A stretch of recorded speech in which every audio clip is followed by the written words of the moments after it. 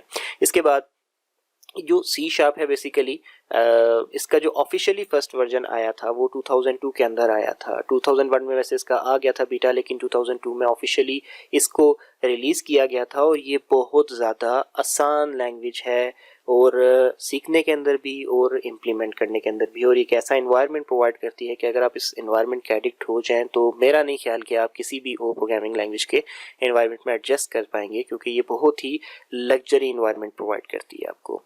अब ये कहाँ पे यूज़ होती है, किस किस काम के लिए यूज़ होती है? तो ये एक ऐसी लैंग्वेज है कि अगर आपने इस लैंग्वेज को सीख लिया तो आप इस एक लैंग्वेज से ही बहुत सारे काम कर सकते हैं। जैसे कि डेस्कटॉप एप्लीकेशन डेवलपमेंट, यानी कि सॉफ्टवेयर बनाना, जो नॉर्मल आपके कंप्यूटर में सॉफ्टवेयर चलते हैं वो बनाना सी शार्प में बहुत आसान है। और ज़्यादातर सॉफ्टवेयर इसके अंदर बन रहे होते हैं जावा में और सी शार्प में। अच्छा, इसके बाद वेब एप्लीकेशन डेवलपमेंट, यानी कि जितनी भी बड़ी लेवल की आपकी वेबसाइट्स हैं, वेब एप्लीकेशंस हैं वो आपकी सी शार्प में बन रही होती हैं। जो आपके टिकट प्रोसेसिंग सिस्टम होते हैं, ऑनलाइन बुकिंग सिस्टम होते हैं एंड सो ऑन, जितनी भी ये वेबसाइट्स होती हैं अमूमन ये सी शार्प में ही बनी हुई होती हैं। इसके अलावा मोबाइल एप्लीकेशन डेवलपमेंट, ये मोबाइल की एप्स, बहुत सारी एप्स ऐसी हैं जो कि सिर्फ और सिर्फ सी शार्प पे बनती हैं। ऐसा नहीं है कि मोबाइल एप्लीकेशन सिर्फ सी शार्प पे ही बना सकते हैं आप जावा पे भी बना सकते हैं। कॉटलिन जैसे भी ऑप्शन अवेलेबल हैं, फ्लटर और बहुत सारे डिफरेंट प्लेटफॉर्म आ चुके हैं। But still the point is के सी शार्प भी मोबाइल एप्लीकेशंस बनाती है और बहुत अच्छी एप्लीकेशंस बनाती है। और इसका एक बेनिफिट आजकल आपको ये मिल रहा है कि आप एक एप्लीकेशन बनाते हो सी शार्प को यूज़ करते, और वो एंड्रॉयड प्लेटफॉर्म पे भी रन करती है और iOS प्लेटफॉर्म पे भी, यानी कि आईफोन्स के ऊपर भी रन करती है।